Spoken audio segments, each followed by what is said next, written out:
Welcome, everyone. Glad to see folks joining in. We're going to give a couple of minutes to let folks come in out of the waiting room and get their audio and hopefully videos to connect. So excited to have you here. Bear with us as we get everybody into the Zoom world with us.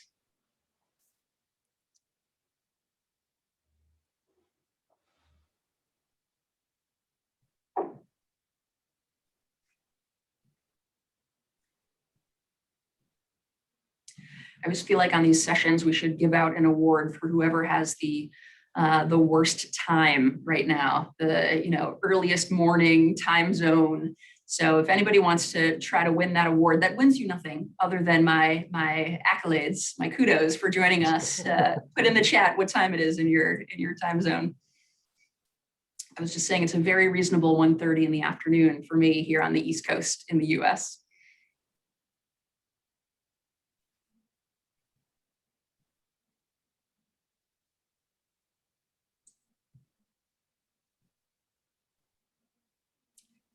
(1:30 in Ottawa.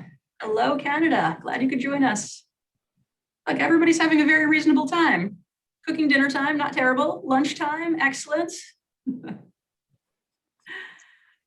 I love it. Another North Carolinian, Kim, glad to see you here. Christian, 7:30. So far you're winning, but that's not a terrible time. Glad you could join us in the middle of the evening. And welcome everyone as folks are coming in from the session. We're going to get started from the waiting room. We're going to get started in just another minute.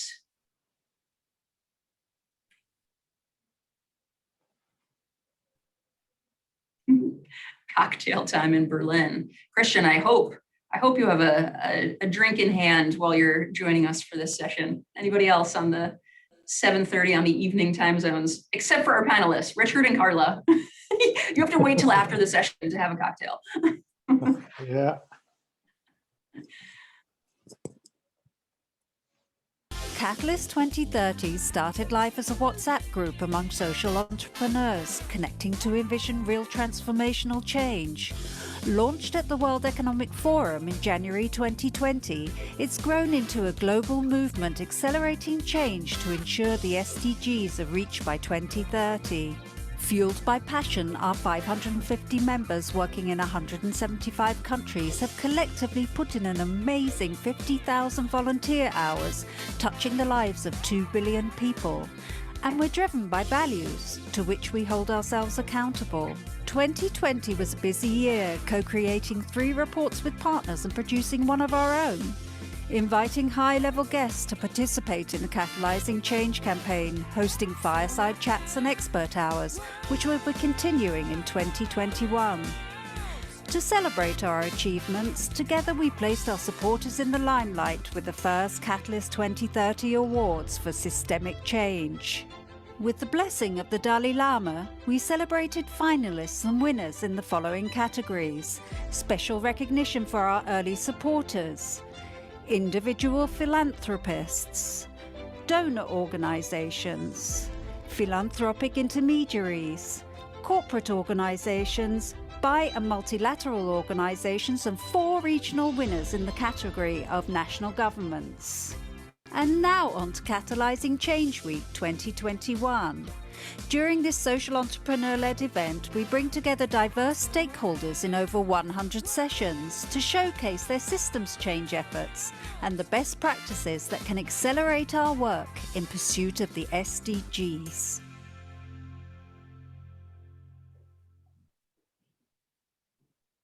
All right.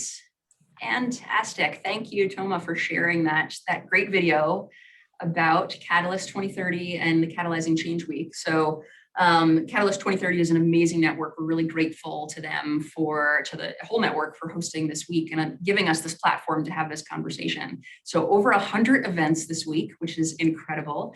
But you are fortunate to be in what I think is going to be the best one. We've got a really amazing session today. So as we get started, I'm going to share a poll. We just want to know who's in the room with us today. So hopefully, let's see if you could take a second and just answer that poll for me about what best describes your affiliation.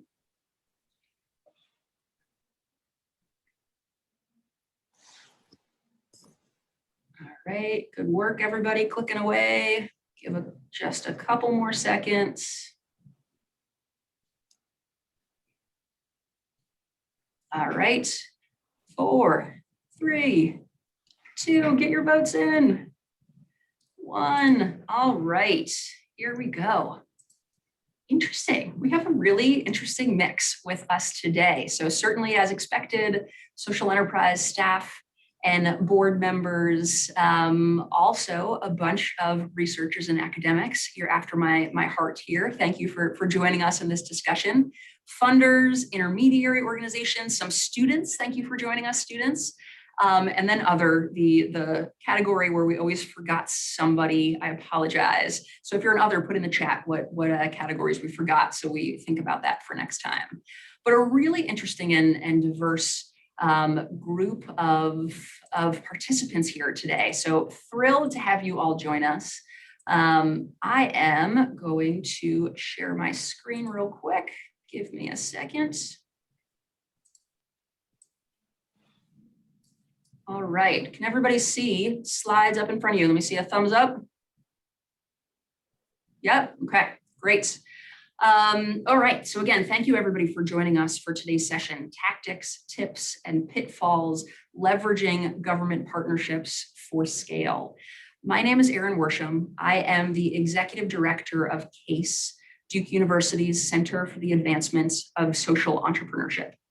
And I am so thrilled to be here today for this session. As we talk about scaling impact and systems change, anything from health to education to economic development and so much more, government is an essential part of those solutions and driving towards systems change that we're trying to achieve. And so host country governments, whether we're talking about local governments, regional, national, et cetera, are all a critical part of almost any impact ecosystem and possess unique assets to accelerate the change that we are all seeking to drive in our world today. And so that's what brings us together for this session, this hour session today, a belief in the power and the potential of social enterprises and governments working together to achieve systemic social change. But I bet we're also, a lot of us coming here, because in addition to the belief in the power and the potential of government social enterprise partnerships, we also have an understanding of how challenging those partnerships can be, and certainly how challenging they can be to get right. So for those of you that have engaged in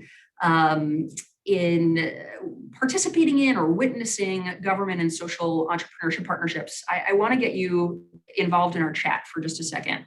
So take just a second to write in the chat the one word or adjective that pops to your mind when I say to you, government and social enterprise partnerships. No right or wrong answers here. I just want to see some words or adjectives coming into that chat.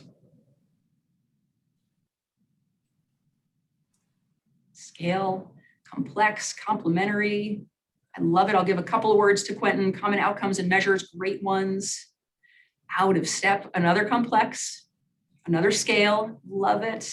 Hopeless. Oh, hopefully we'll have a little more hope coming out of this session.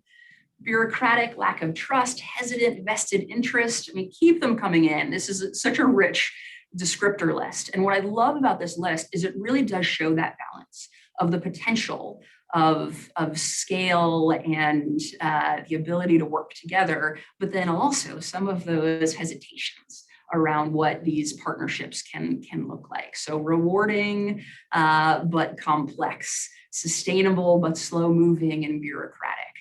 And so all of those things are true about government partnerships. And that's why we're excited to have this conversation today. So here's what we are going to do over the course of the next 50 minutes or so. Our very complicated agenda has 3 items to it. Number 1, I'm going to do just a very brief framing to set the stage for our conversation about governments, partnering with governments, and also just to share some resources. So at the end of the day, I want everybody to walk away with this session, hopefully having to learn some tips and tactics, but certainly having some resources that you can dig into deeper to continue learning and continue the learning journey about partnering with government and social enterprises.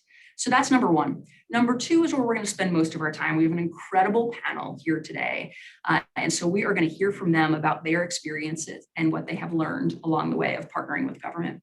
And then finally, your questions. So we'll save a little bit of time at the end to ask for your questions. But throughout this session, also encourage you to put questions in the chat.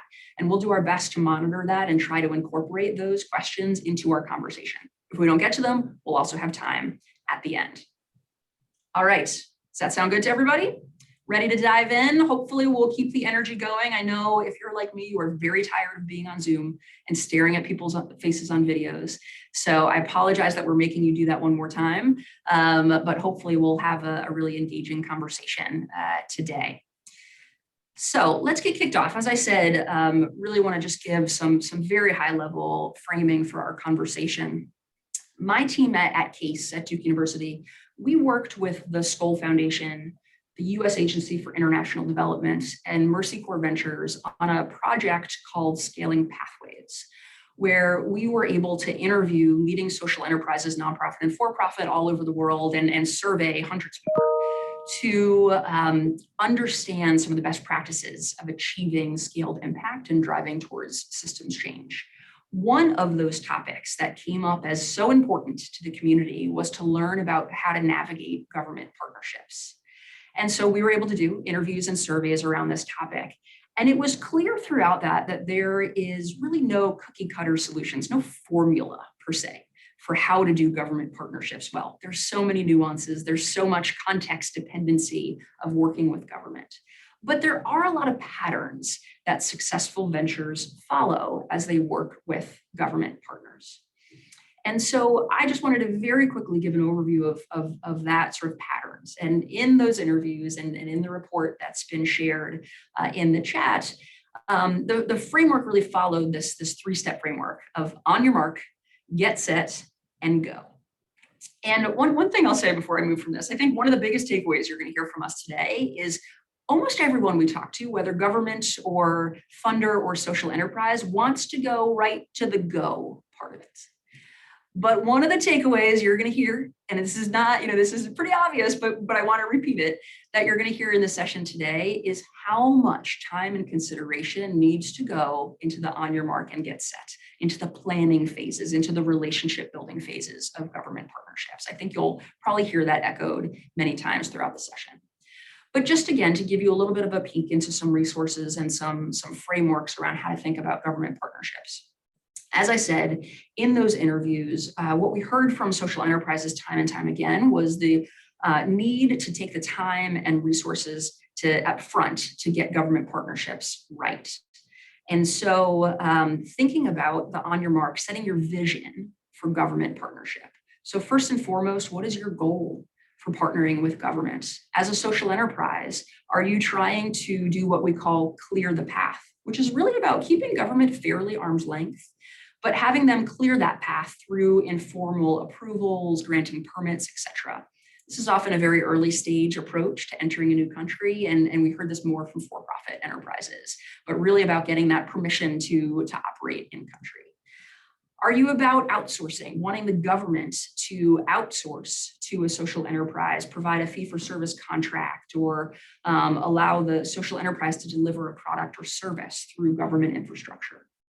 The third goal we heard a lot about, this is the most popular, was about adoption.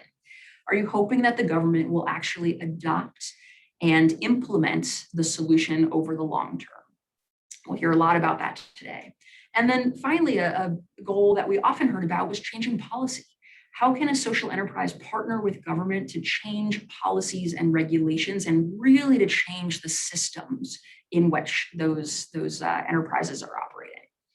With each of those goals, there's different roles that social enterprises can play, but so important to understand your vision at the onset. Get set then is again still in that planning phase, thinking about the ways in which you need systems and people in place for effective partnership, where you need to understand the stakeholders that are involved in the work. And then finally, you get to go, which, as I said, is where everybody wants to start. But finally, you get into the tactics, and we'll dig into some of these today. But what level of government should I start with? What evidence do I need to partner with government? How do I know who the right champions are that I need to work with? There's those real sort of nuts and bolts of actually implementing the partnership with government. So I wanted to share that at the beginning, as I said, just to provide a little bit of context and give you some resources where you can dive in deeper after this conversation. So that report, the link's in the chat, but also that report is available, and many others at scalingpathways.com, all free resources for you to use. In addition, on this topic of government partnerships, there's a lot of resources out there, but here are some of my favorites. Village Reach, you'll hear from Carla today. Village Reach has a great set of resources on their website about transition tools. So this idea of government adoption and transition of programs to government. Ashoka has a Working with Government online course, which is really helpful to walk through the steps of engaging with government and thinking about systems change.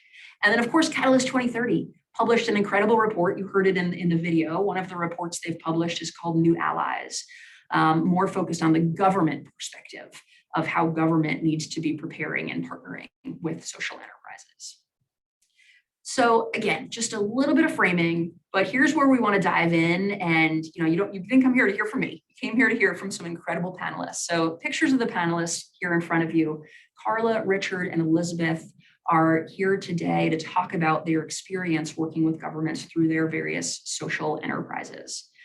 But I didn't want to spend a lot of time doing long-winded introductions and discussions about the programs that each of these organizations are running. So here's what we're going to do to kick off. I am going to do the briefest of introductions for each of them, and then I'm going to ask them to do a fill-in-the-blank exercise, quick and short, and keeping us hopefully engaged and getting some common information from each of the organizations. So I'm going to ask them to answer these questions. My organization has been working with host country governments in what countries, starting in what time frame? And you see the other questions there. The biggest surprise about government partnerships has been, I want to, right from the start, get some tactical insights into each of these organizations to share with all of you. So I'm going to go alphabetically by last name, which means Carla, you are up first. So take yourself off mute, Carla. While she's doing that, I'll introduce Carla. She is the Director of Programs for Village Reach. For those of you that are not familiar with Village Reach works to develop, test, implement, and scale solutions to healthcare delivery challenges in low resource communities. So in other words, they are focused on the last mile of healthcare delivery. Carla is based in Malawi and has been working closely with government to create and implement a variety of programs, including one called the Health Center by Phone that has been transitioned over to government, and I know she'll talk more about that today. So without further ado, Carla, let me turn it over to you. Read us through the questions and fill in the blanks for us. Great. Thanks so much, everyone. Thank you for letting me be here today. My organization, Village Reach, has been working with host country governments in Malawi, Mozambique, and DRC, and 10 additional partner countries throughout sub-Saharan Africa and even Pakistan since 2001. The most important thing we did to get our first partnership off the ground was really to prove effectiveness and cost. And our greatest accomplishment with our government, or our two greatest accomplishments with our government partners, have been both the transition of our health center by phone in Malawi and also transitioning parts of our immunization supply chain work to the provincial level in Mozambique. And the biggest surprise about government partnerships has been just how many different levels of stakeholders and partners you really need to have and champions on board at multiple levels throughout the whole process. And I would describe my work with government partnerships to date as, unfortunately, people have already said it in the chat, complex and rewarding. Love it. I love it. Yeah, people did steal your answers in the chat. We're aligned. That's fantastic. So already I hear some themes that I want to dig into in our conversation. This idea of the most important thing you did was effectiveness and cost sort of data, digging into that, the different levels of government and champions, like some real good fodder there for us to dive into. And hopefully also for our audience, some things that are sparking some questions that you want to share in the chat or share with us later.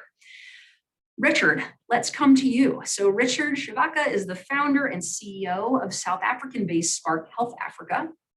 And through trainings and deep partnership with government, Spark Health Africa seeks to enhance the capacity of teams and individuals within ministries of health to think differently about their work and identify and take ownership of health systems changes. So Richard, let me ask you to fill these blanks in as well.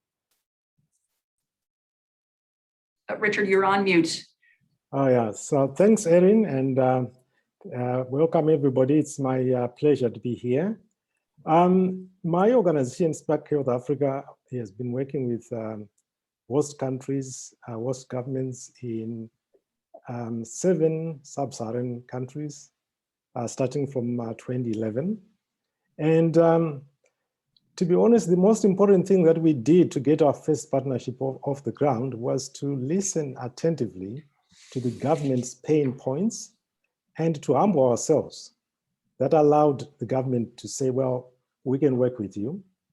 Our greatest accomplishment with our government partners has been governments taking ownership of the change agenda and also taking ownership of the transformation journey.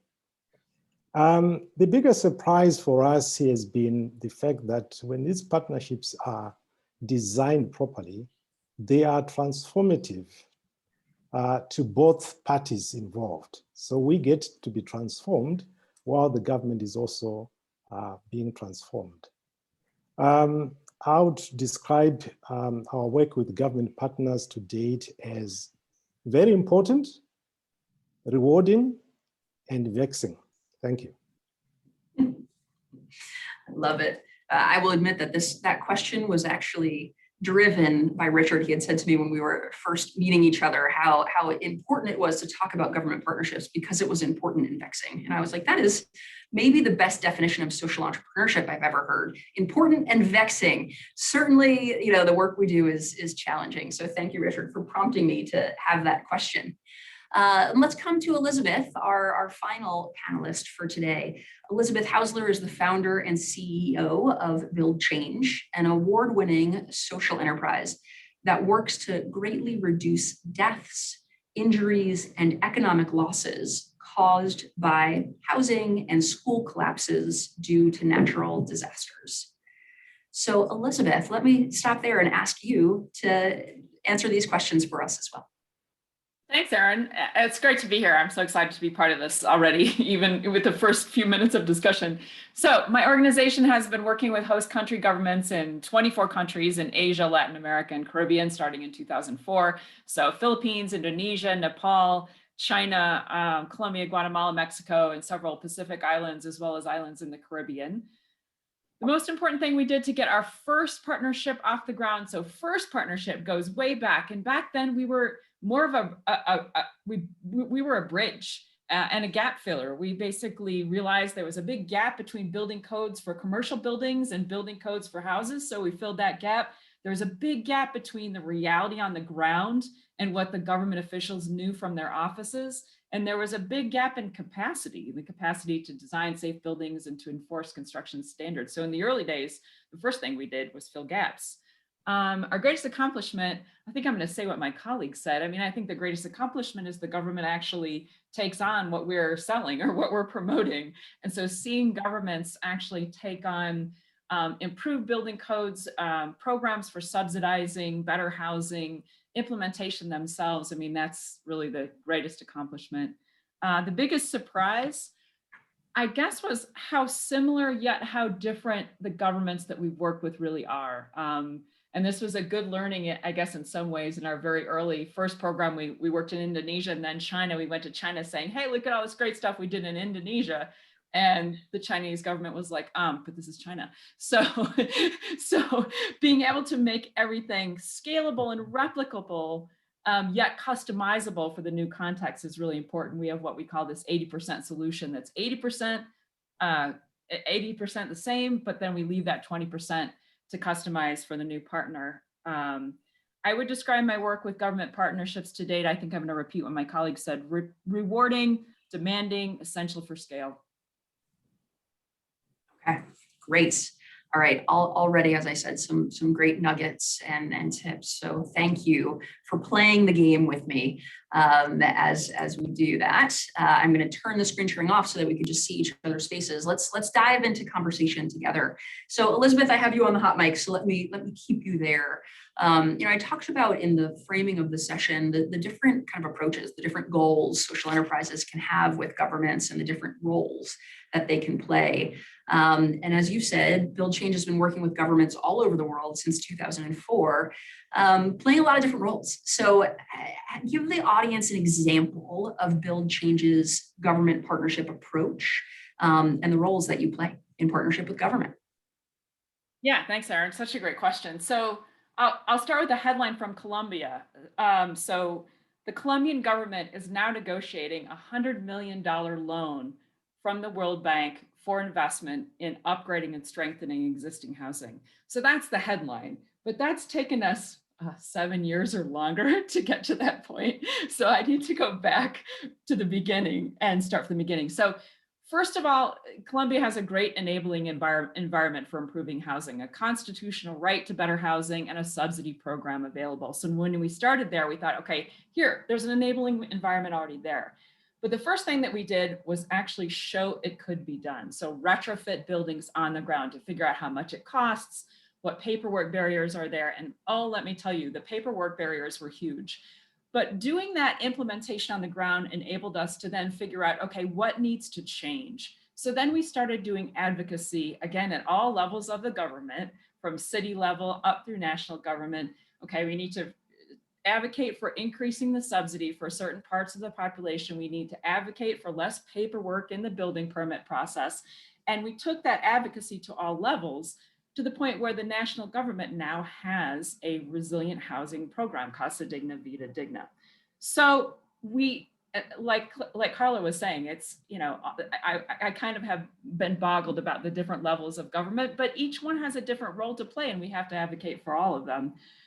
So at the same time, we were realizing, well, we need to channel major investment in improving existing housing. So where is that investment going to come from? It may come from the government. It may also come from the World Bank. So at the same time, we were advocating with the World Bank to open a new business line to improve existing housing. So we cycled through these processes from on the ground to city level, up to the national government, to the World Bank, and now we're coming back down.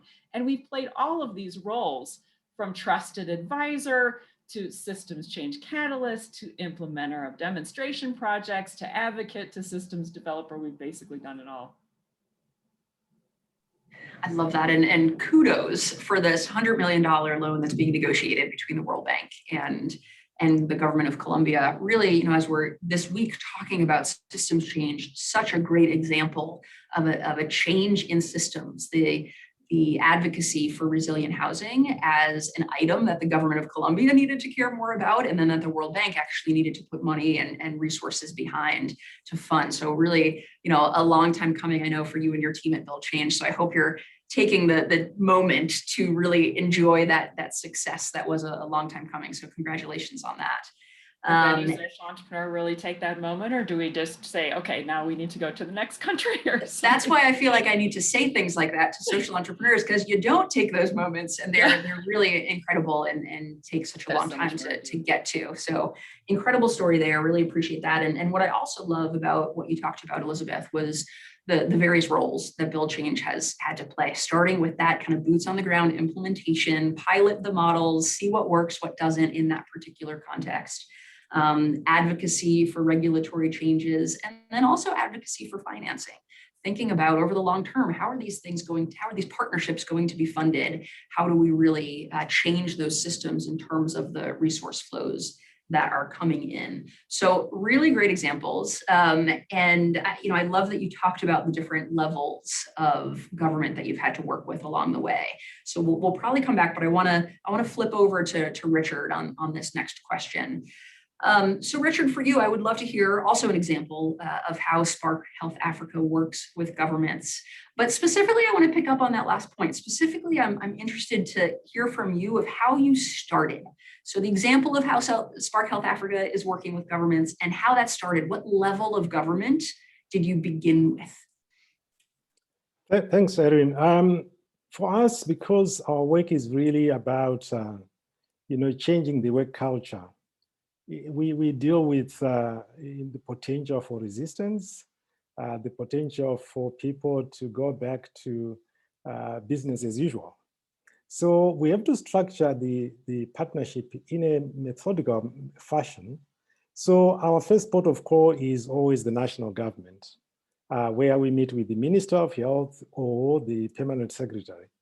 We discuss, most importantly, their vision for whatever they want to do.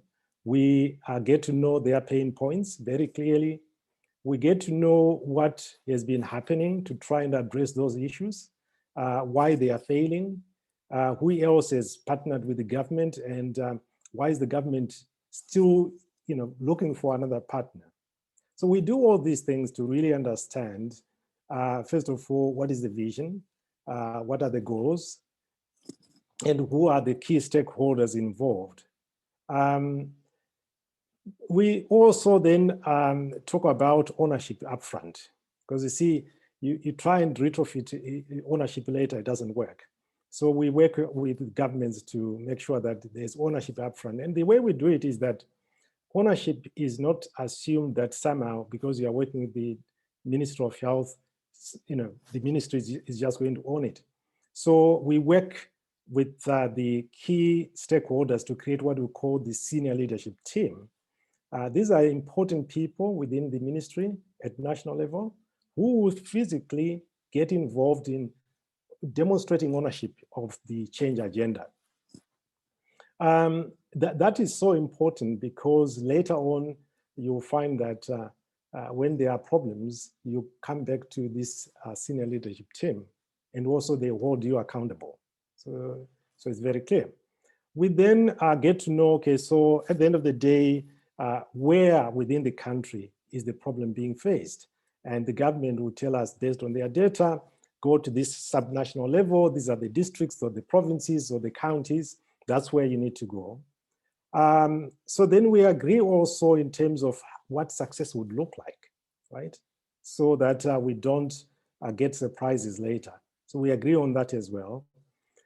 Based on that, we are then given our matching orders to go to the subnational level, whether it's a province or a county, to now talk about this change initiative in a more specific way. At that level, again, we listen to them, and listening and really paying attention to what they are interested in is so important. Then we talk about what the indicators are showing in terms of the problem areas. We constitute the teams that are going to work with us, very specific. If it's a district level, these are district management teams, which are multifunctional, not just clinical people. We talk about all the different cadres, they are involved in the change agenda. We also then work on understanding the social determinants of health. And then we co-create the solution with the framework for the solution with the government, so that again, ownership is front-loaded. And then the final details talk to, when we are going to do the training and the tracer program that we use, because we are talking about changing the way the managers, the healthcare workers function, but we have to use a tracer program that is a proxy of how the guys are changing in terms of their mindsets, and the indicators and how to measure success, and then the routine in terms of the quarterly review meetings. Now, we do all these things so that, number one, the agenda, the change agenda belongs to the government, not us.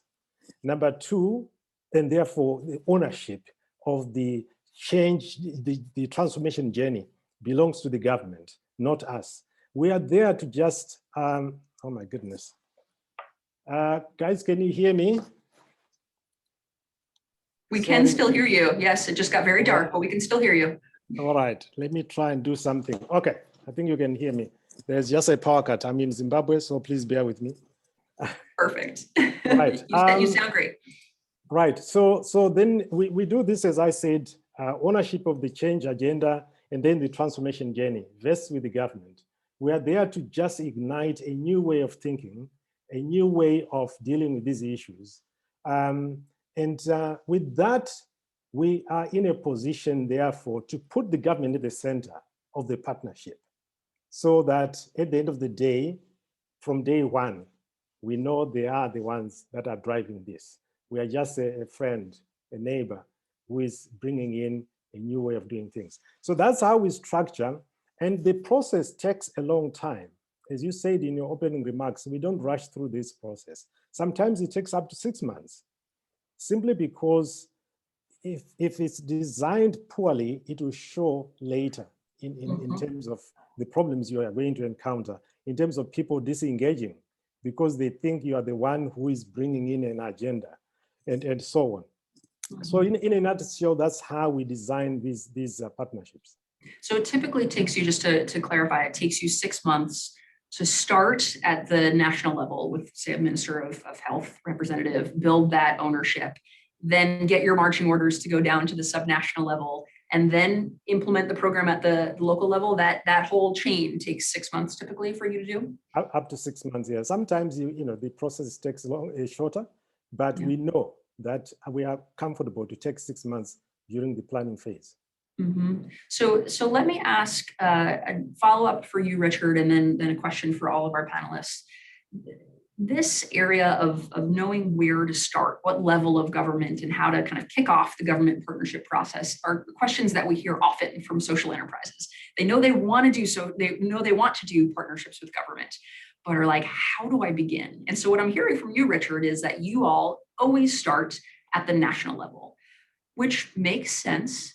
But as a social enterprise, I could hear myself asking, how do I get a meeting with the Minister of Health to have this conversation? So what's your advice? If your advice is start at the national level, what's your advice to a social enterprise about how to do that? How do you get that intro? How do you know where to start? Well, there is no one size fits all. Sometimes you meet these guys at conferences. There's an AIDS conference or some other conference. Then you take the advantage, the advantage of the opportunity to talk to them. But I think other times what we have to do is just to identify 1 or 2 people, not so much as the minister, but someone who can lead to someone who can lead to someone until we get to the minister.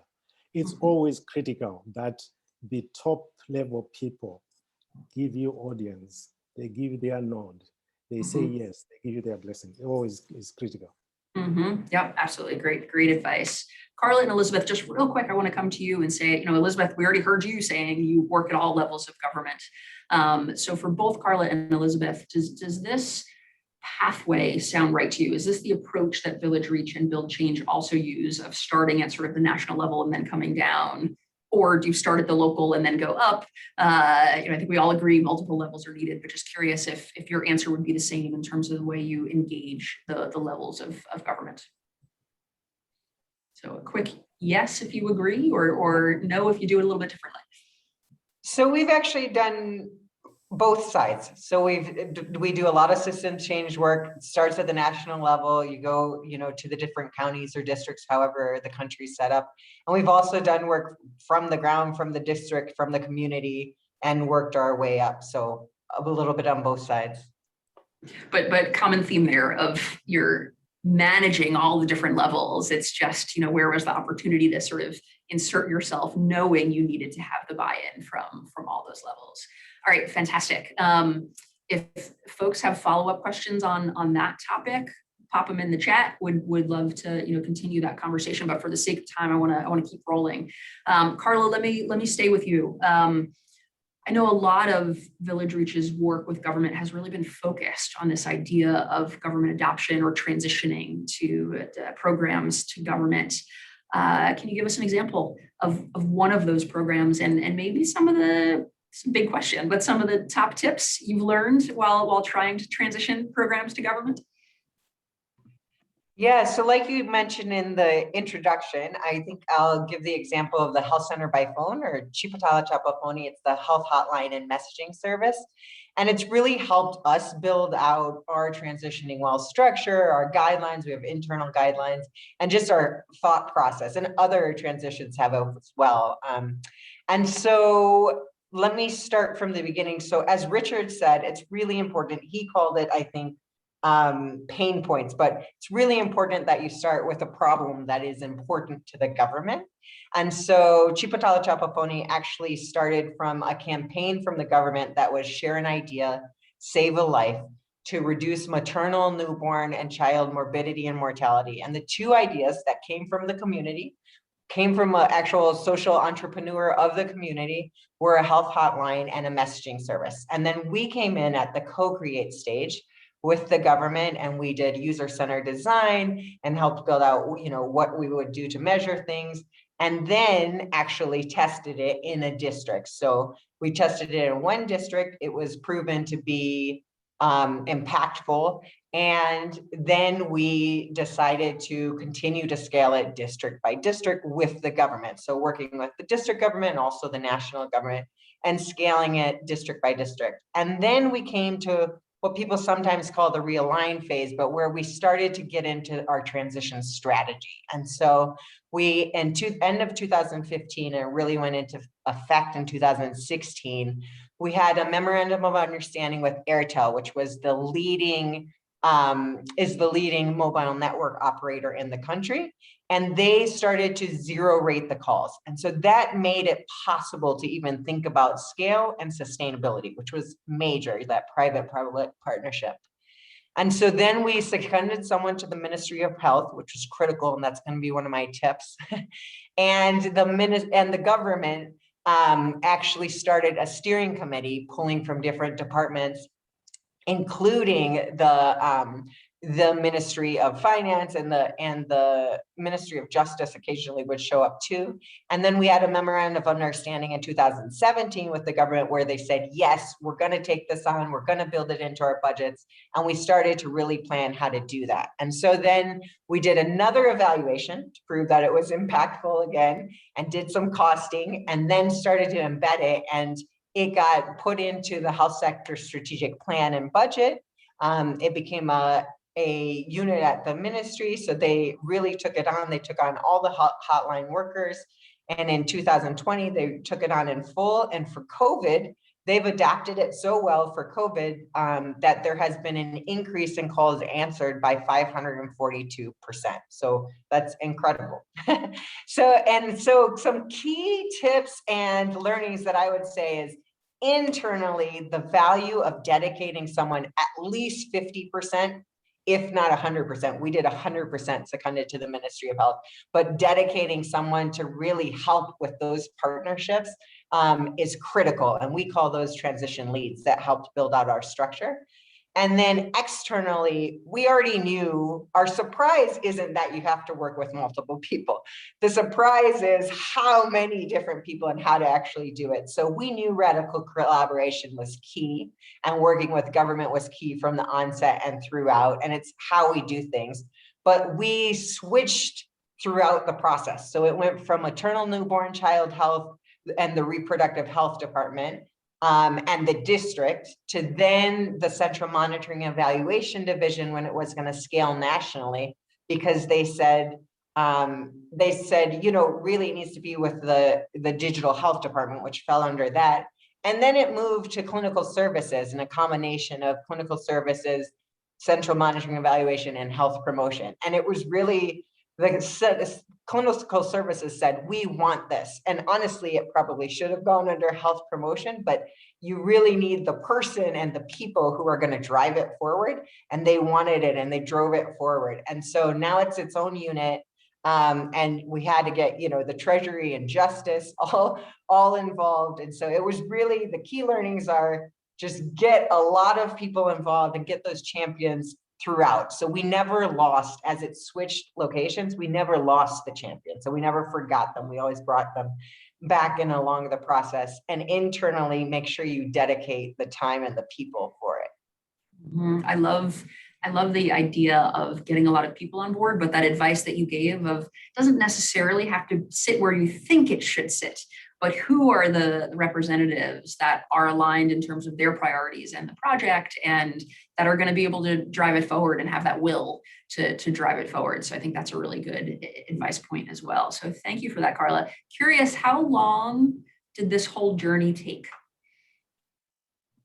So CCPF started in 2011 and we transitioned in 2020. The MOU was in 2017, but really we seconded someone in 2016. So basically 2016 to 2020 was the transition time, building up skills, all of those things. That unleashes a whole lot of questions for me about how to make that long journey happen. But let me hold off on that. We've talked so far about some of the frameworks and resources for government partnerships, some of the experiences that you all have had, and the tips that you followed about where to start and what roles to play and who to partner with. The title of our session, though, was something along the line of tactics, tips, and pitfalls. And so I want to talk pitfalls. So I'd love to hear from each of you. Maybe Elizabeth, I'll start with you, of on that topic of pitfalls, as you look back on your government partnerships work, what's the biggest mistake that either you have made or you have seen other social ventures make when working with government partners? And for the audience, my hope here is that if you're earlier in the journey, you can learn from the mistakes of others and say, okay, I'm not going to do that. But curious, as you reflect backwards, what's a pitfall that comes to mind? I'm sure there are many, but give me one example, Elizabeth, and I'll start with you. Yeah, I've jotted down like a whole page. No. So there's if we're talking about systems change, it's overcoming the root cause of a social problem, right? And I think one of the pitfalls is not understanding really what is that root cause. What is causing that bottleneck in the government? With our issue of resilient housing, people often say, well, the government just doesn't enforce building standards. That's the problem, right? And that's such a tip of the iceberg, right? And the reason why they may not enforce building standards is there's no budget, there's no vehicles, there's no trained engineers, there's no building code. There's so many different reasons why that could be happening. And beyond that, it could be that maybe housing isn't the highest priority right now. Like Carla said, it's got to be something that government's really interested in. And we find that in some countries, housing is not at the top of the list when there are other more urgent issues. It could be that the engineers just don't know what to do with this kind of a situation in an informal neighborhood that's been built without building code enforcement. So there's so many possible causes, and we have to understand what the root causes really are. There's probably more than one. And then apply a holistic thinking. So our theory of change is about overcoming 3 barriers to adoption: people and policy, money, access to financing, and technology. So understanding those root causes and then applying a holistic solution. Okay, great. And quick follow-up for you, Elizabeth, as you think about getting to those root causes, what was the process like, or what is the process like for you? Is it just a lot of conversations with government and community organizations, et cetera? Yeah, yes, like Richard said at the beginning, listening and gut instinct on a few things. The first step in our model is learn first. So, trying to understand why, what happened and looking at what succeeds, right? So, always in a disaster, there are buildings that survived. So going and looking at those buildings and trying to understand, well, who built those and how was the building code enforced, and, what mechanisms were in place for those successes, learning from the successes as well as the failures. But I think listening is really the critical key. That's probably one of our biggest themes from this session, right? Yeah. Is the power of listening. Love that last point though, too, about we work with one of our fellows here at CASE is a gentleman named Dan Heath, who's an author. He's written about the topic of bright spots, where we often think about the things that go wrong and how do we analyze and pull out the reasons why things went wrong. But it can also be really powerful to look at the things that went right and try to analyze and determine what went right about those situations. So that idea of looking at bright spots as well. Richard, let me come to you next. What would you say about pitfalls? So framing your intentions wrongly. I'll give you an example. Our first attempt at this work was in Lesotho, and we went into the country. At the time, governments were grappling with this issue of women who are pregnant, who are also HIV positive, who end up transmitting the virus to their children. And therefore, the idea was, how do we prevent this? Which led to what is now called the PMTCD program, in other words, prevention of mother-to-child transmission of HIV. So we went into the country and we said, well, we are here. They said, yeah, fine. So what can we do for you? Or what can you do for us? And we said, well, we run a PMTCD program and we want to help you. And the government was like, are you kidding? Are you kidding us? You know, governments run PMTCD program, not a partner. So we were given our marching orders out of the country to leave the country.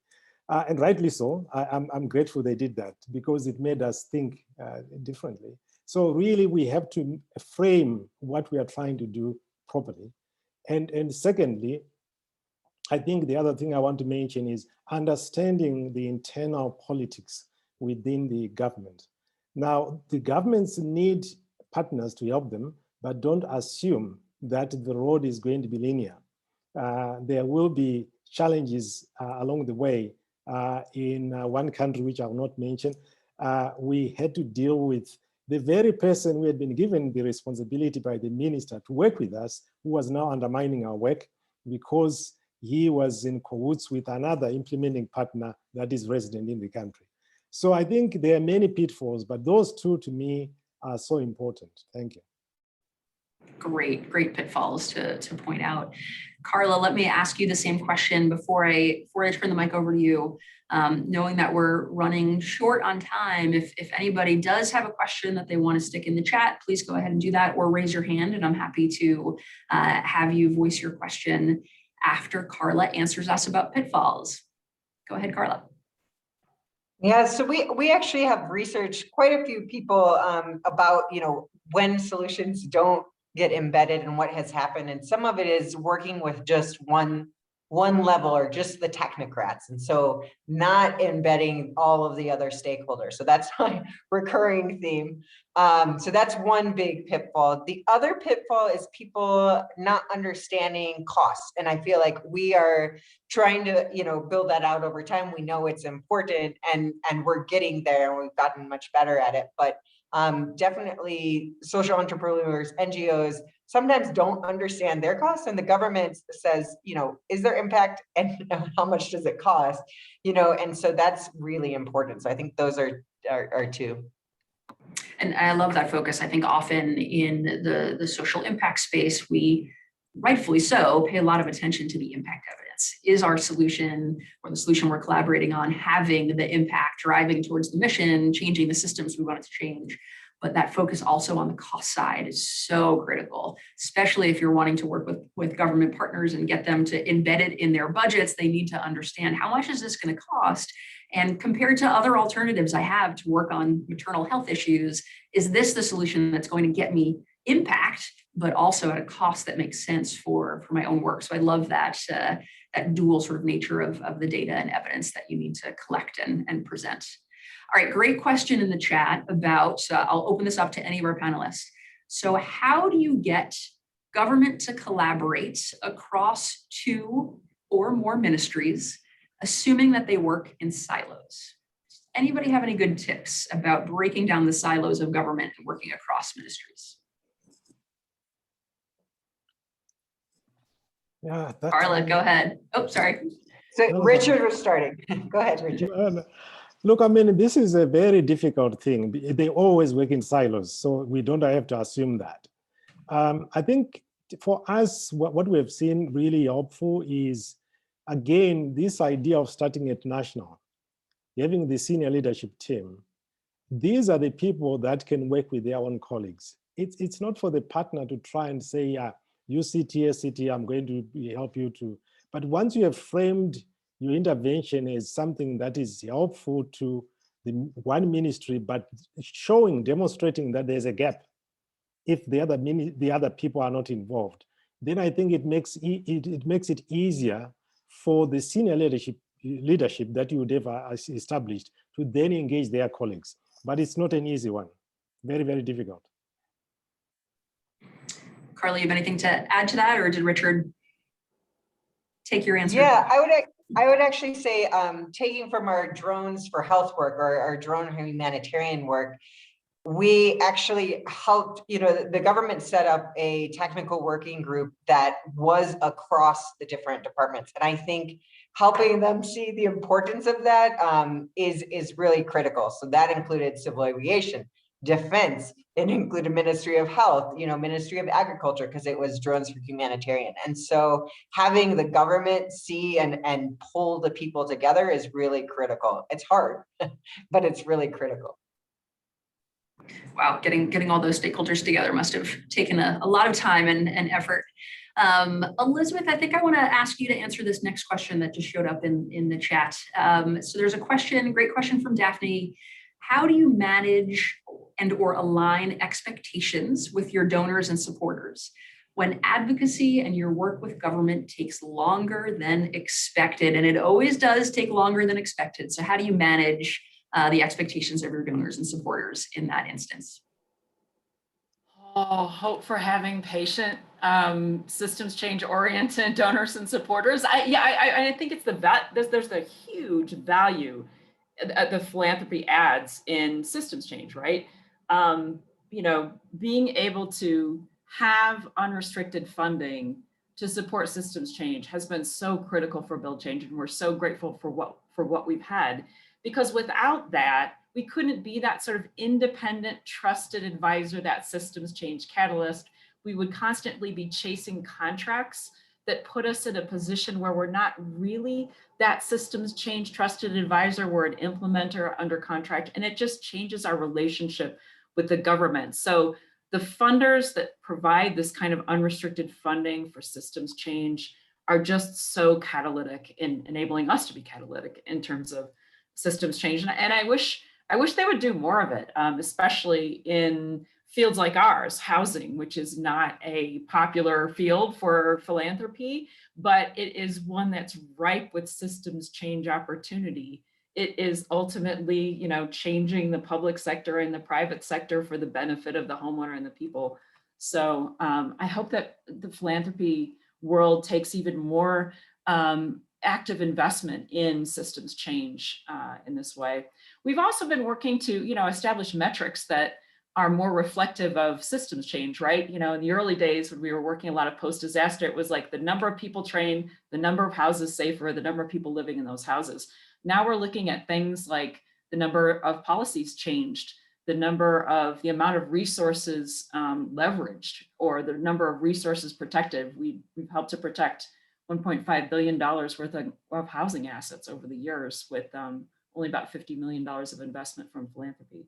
So yeah, there's a lot more to be discussed there. And, I think the philanthropy community has done such a great job here, but there's more to be done in terms of funding systems change. I think there's so much. We could have a whole conversation just about that question of funding systems change and funding government partnerships and the tensions and challenges there. But really clearly hearing your sort of ask to funders, Elizabeth, to say, we need more flexible, patient capital to do this work. If what we care about is changing systems, and we know that government partners are going to be a part of that, and we know from hearing from Richard at the beginning that it's critical to give the time and have the patience to do the planning and relationship building around partnerships, that's going to take time and need that flexible capital. So for any of the funders that are on the call, I hope you take that advice. And then also the Scaling Pathways series that I mentioned. We did the report on advice for social enterprises about government partnerships, also implications for funders of the types of things funders could be doing differently, including more flexible long-term capital, but some other tips for funders. So definitely check it out if you are a funder in this space. All right, we're just about out of time. So I want to do one last quick down the panel question. So wrap up is, what is one tip you want the audience to remember about partnering with government. So one tip, your final takeaway piece of advice, quick, make it tweetable, quick and short. So I'll look to our panel. Who wants to, Carla, you want to kick me off? Sure. I would say partner early, often, continuously, and with many different levels. Okay, fantastic. Richard, what about you? Well, let's make these partnerships transformative to both parties involved. A lopsided approach doesn't really work. I love that. That's such a great motto going into these partnerships. And Elizabeth, close us out. What's your tip? Understand and overcome those root causes using co-creation and a holistic model, policy, finance, and technology. I love it. Fantastic. Well, I hope the audience joins me in just thanking our panelists for being with us today and sharing your wisdom and expertise about working with government partners. I know I've learned a ton. We shared links to resources in the chat. So for our attendees, hopefully you learned a lot during this session, but also click on those links and continue the learning journey. We hope you enjoyed the session today. Thank you for being with us. And we hope to see you all soon. All right. Thank you, everyone. Thank you. Thanks, Erin. Thanks, Carla. Thanks, Richard. Thanks so much. Yes. Thanks, everyone. Thanks, guys. Everyone. Thank you.